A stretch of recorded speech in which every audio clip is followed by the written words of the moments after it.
बिस्मिल्लाहिर्रहमानिर्रहीम अस्सलामु अलैकुम वरहमतुल्लाहि वबरकातुहू। नाज़रीन, आप देख रहे हैं दुनिया मेरे आगे यूट्यूब चैनल और मैं हूं गुलाम नबी मदनी। आज 26 जुलाई 2021 है और आज दिन है पीर का। इस वीडियो के अंदर अफ़गानिस्तान से मुताल्लिक़ कुछ ताज़ा अपडेट्स हैं, कुछ ताज़ा ख़बरें हैं, मालूमात हैं, वो आपके सामने रखेंगे। आप जानते हैं अफ़गानिस्तान के अंदर अफ़गान तालिबान की फतूहात का सिलसिला बढ़ता जा रहा है। अफ़गान तालिबान के हाथों रोज़ाना कई अज़ला फ़तह हो रहे हैं और अफ़गान तालिबान काबुल फ़ौजों को शिकस्त देकर स्ट्रेटजिक इलाकों पर, स्ट्रेटजिक सूबों पर कब्ज़ा कर रहे हैं। रोज़ाना कोई ना कोई इलाका, कोई ना कोई ज़िला और कोई ना कोई चेक पोस्ट या फ़ौजी अड्डा या फ़ौजी छावनी तालिबान के हाथों ज़रूर फ़तह होती है। तो अफ़गानिस्तान के अंदर पिछले 2, ढाई, 3 माह के अंदर अफ़गान तालिबान ने तकरीबन 200 से ज़ायद अज़ला पर कंट्रोल हासिल किए हैं। अफ़गानिस्तान के 34 सूबे हैं और इन 34 सूबों के अंदर 420 के करीब अज़ला हैं, जिनमें से तालिबान के पास 270 और 280 के दरमियान अज़ला हैं जो तालिबान की गिरफ्त में हैं। बाकी पर मुकाबला जारी है। इस वक्त अफ़गान तालिबान दावा करते हैं कि 90% इलाका हमारे कब्ज़े में है। बहुत से लोगों के जहनों में यह सवाल पैदा होता है कि अफ़गान तालिबान रोज़ाना फतूहात भी समेट रहे हैं और अफ़गान तालिबान का दावा है कि हम 90% इलाकों पर कंट्रोल हासिल किए हुए हैं। यानी अगर रोज़ाना फतूहात तालिबान को मिल रही हैं तो इसका मतलब तो ये है कि अफ़गान तालिबान के पास 90% इलाका नहीं बल्कि 100% हो जाना चाहिए।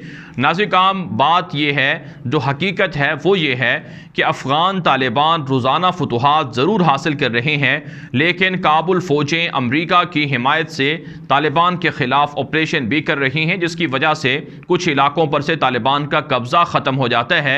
जैसा कि अभी कुछ दिन पहले ख़बर सामने आई थी, हेरात का डिस्ट्रिक्ट एक करुख था जिस पर तालिबान ने कब्ज़ा किया, फिर काबुल फ़ौज ने ऑपरेशन करके कब्ज़ा दोबारा ले लिया, फिर दोबारा तालिबान ने वहाँ का कब्ज़ा हासिल कर लिया।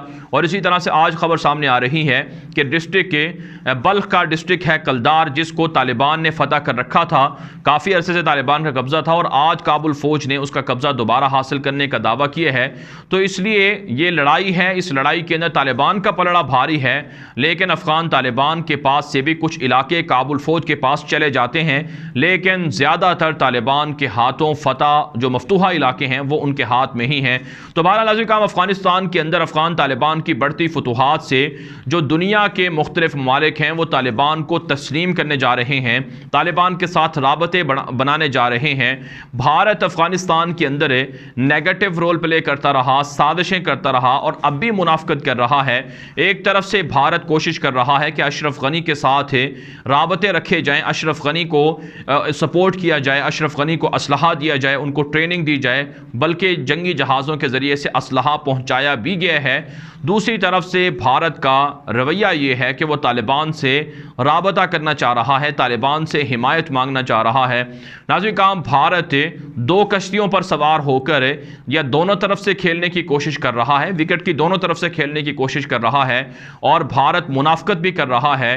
भारत का दौरा करने जा रहे थे काबुल के आर्मी चीफ, जिनका दौरा शेड्यूल था 26 से और 27 जुलाई को, लेकिन अब खबर सामने आई है कि काबुल के आर्मी चीफ का दौरा भारत कैंसिल कर दिया गया है, मुलतवी कर दिया गया है। हिंदुस्तान टाइम ने यह रिपोर्ट दी है, जो भारत का मशहूर अखबार है, हुकूमती सरपरस्ती में चलने वाला अखबार है।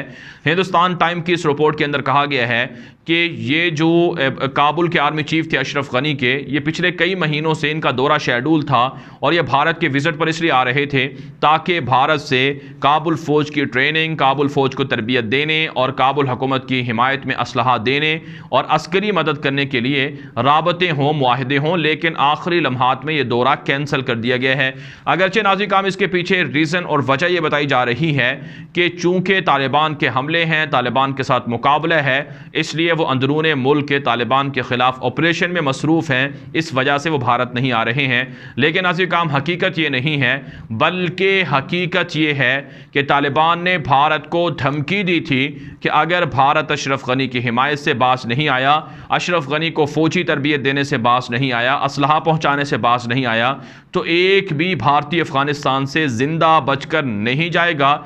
यहाँ तक कि तालिबान ने धमकी दी थी कि हम कश्मीर का भी रुख करेंगे और हम भारत का भी रुख करेंगे, भारत पर हमले करेंगे, भारत से बदला लेंगे। तो इसलिए नाज़रीन काम भारत के अखबारात के अंदर भारत के जो रिटायर्ड फौजी जर्नैल थे वो मोदी को कोसते रहे, अजीत डोवल को कोसते रहे कि और जयशंकर को कोसते रहे कि उनकी अफगानिस्तान के हवाले से जो पॉलिसी है वो दुरुस्त नहीं है, बेहतर नहीं है। पाकिस्तान आगे बढ़ रहा है, चाइना आगे बढ़ रहा है, भारत पीछे जा रहा है, लिहाजा भारत को एक तरफा फैसले नहीं करने चाहिए बल्कि बैलेंस रखना चाहिए। तो इसलिए नाज़रीन काम ये जो काबुल के आर्मी चीफ का दौरा भारत कैंसिल हुआ है, ये दरअसल भारत ने खुद कैंसिल करवाया है। भारत ने माजरत की है कि अभी काबुल के आर्मी चीफ हमारे यहाँ ना आए क्योंकि इससे तालिबान की मुखालफत जाएगी और तालिबान सरीहन हमें अपना दुश्मन समझेंगे, जिससे हालात और ज़्यादा बिगड़ सकते हैं। तो इसलिए अफ़गान तालिबान की ये धमकी काम कर गई है और भारत को एक तरह से सबक सिखा दिया गया है और एक तरह से साजिशों को ब्रेक भी लग रही है। आप जानते हैं कंधार के अंदर भारत ने कौंसल खाने बना रखे थे, जासूस फैला रखे थे, उन सब को तालिबान ने वार्निंग दी है। यहाँ तक कि खुद जो भारत की एम्बेसी है काबुल के अंदर उसने भी एडवाइजरी जारी की, सिक्योरिटी एडवाइजरी, हिदायत दी गई कि कोई भी भारतीय शहरी अफगानिस्तान के अंदर बिला वजह ट्रेवलिंग ना करे, घरों से बाहर ना निकले, कंपनियों से बाहर ना निकले और फौजी दस्तों के इर्द गिर्द ना हो और ना ही सहाफ़ी अफगानिस्तान के अंदर आए। तो ये सारी चीज़ें इस बात की अलामत हैं कि भारत को पता चल चुका है कि अफगान तालिबान जीत रहे हैं, अफगान तालिबान मुस्तकबिल के हुक्मरान हैं। लेकिन इसमें अशरफ गनी को भी ये बात सोचनी चाहिए कि जिस तरह से डॉक्टर नजीब को 1996 के अंदर भारत ने धोखा दिया और आखिरी लम्हात में डॉक्टर नजीब की फैमिली को तो अपने यहाँ पनाह दे दी, लेकिन डॉक्टर नजीब को जिस जहाज़ के ज़रिए से भारत मुंतकिल किया जा रहा था वो जहाज़ आखिरी लम्हात में काबुल से ना उड़ सका और बिल आखिर डॉक्टर नजीब का खात्मा 49 साल की उम्र में तालिबान के हाथों फांसी की सूरत में हुआ। तो इसी तरह का हाशर अशरफ गनी के साथ भी हो सकता है क्योंकि भारत की रिवायत रही है कि ये मुनाफकत करते हैं, ये अंदर से कुछ और है और बाहर से कुछ और है और ये दोनों तरफ से खेलना जानता है। इसलिए अशरफ गनी जैसे लोगों को इबरत पकड़नी चाहिए। बहरहाल नाज़रीन काम एक और ख़बर यह भी है कि पाकिस्तान और चीन का अफगानिस्तान के अंदर रोल बढ़ रहा है। पाकिस्तान और चीन ने इत्तिफाक किया है कि अफगानिस्तान के तालिबान के साथ मिलकर मुआशी प्रोजेक्ट को आगे बढ़ाया जाएगा, CPEC को, गवादर पोर्ट को आगे बढ़ाया जाएगा।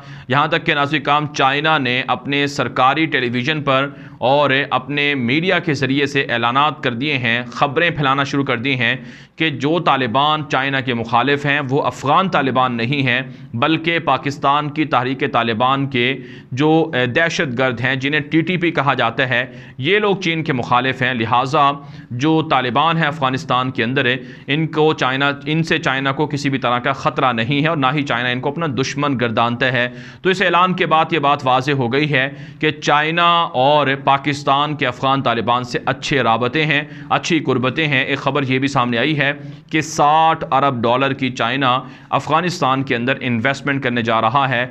जो वाखान कॉरिडोर है, वाखान कॉरिडोर बदख्शां का डिस्ट्रिक्ट है जहां से पाकिस्तान और ताजिकिस्तान के दरमियान महज 16 किलोमीटर का फासला है, इस पर तालिबान का कब्ज़ा है और यहाँ पर पाकिस्तान और चीन दरअसल तालिबान के साथ मिलकर बड़ा प्रोजेक्ट शुरू कर रहे हैं ताकि सेंट्रल एशिया की रियासतें पाकिस्तान के साथ जुड़ जाएँ, गवादर पोर्ट के साथ आ जाएँ, CPEC के अंदर शामिल हो जाएँ। तो इसलिए नाज़रीन काम ये अच्छी खबर है कि पाकिस्तान और अफ़गान तालिबान के दरमियान कुर्बतें हैं, पाकिस्तान और चीन के दरमियान अच्छी अंडरस्टैंडिंग है और इसके ज़रिए से काफ़ी फ़ायदा अफ़गानिस्तान की आवाम को और अफ़गान तालिबान को होगा। मुस्तक़बिल के अंदर अफ़गान तालिबान को चाइना से, रशिया से और पाकिस्तान से अस्करी मदद भी मिल सकती है और ये लोग अपने पायलट्स को और जदीद जो इंजीनियर्स हैं उनको भी चाइना से और रशिया से तैयार करवा सकते हैं। इसके अलावा नाज़रीन काम जो अमेरिका के वज़ीर ख़ारजा हैं उनका दौरा भारत शेड्यूल है, वो 28 और 29 जुलाई को भारत का विज़िट कर रहे हैं। भारतीय मीडिया में काफ़ी हलचल मच रही है। भारतीय मीडिया ख़बरें दे रहा है कि अमरीकी वज़ीर ख़ारजा एंटोनी ब्लिंकन जो भारत आ रहे हैं, इनके दौरे का मकसद अफ़गानिस्तान की सूरत हाल, पाकिस्तान और चाइना के ख़िलाफ़ भारत और अमरीका की पॉलिसी बनाना है। लेकिन नाज़रीन काम आप जानते हैं अगरचे अमरीका भारत से फ़ौजी अड्डे मांगे हुए हैं, अमरीका ने भारत से फ़ौजी अड्डे मांगे हैं अफ़गानिस्तान के हवाले से ताकि तालिबान की हुकूमत को ना आने दिया जाए और पाकिस्तान और चाइना के ख़िलाफ़ भी इनका ब्लॉक मजबूत है। लेकिन अमरीका और भारत अफ़गानिस्तान के अंदर तालिबान की हुकूमत को नहीं रोक सकते हैं और ना ही ये लोग पाकिस्तान और चीन का मुकाबला कर सकते हैं। अगरचे भारत ने दहशतगर्दी करवाई। दासू डैम था, वहाँ पर 9 चीनी इंजीनियर्स को कत्ल कर दिया गया।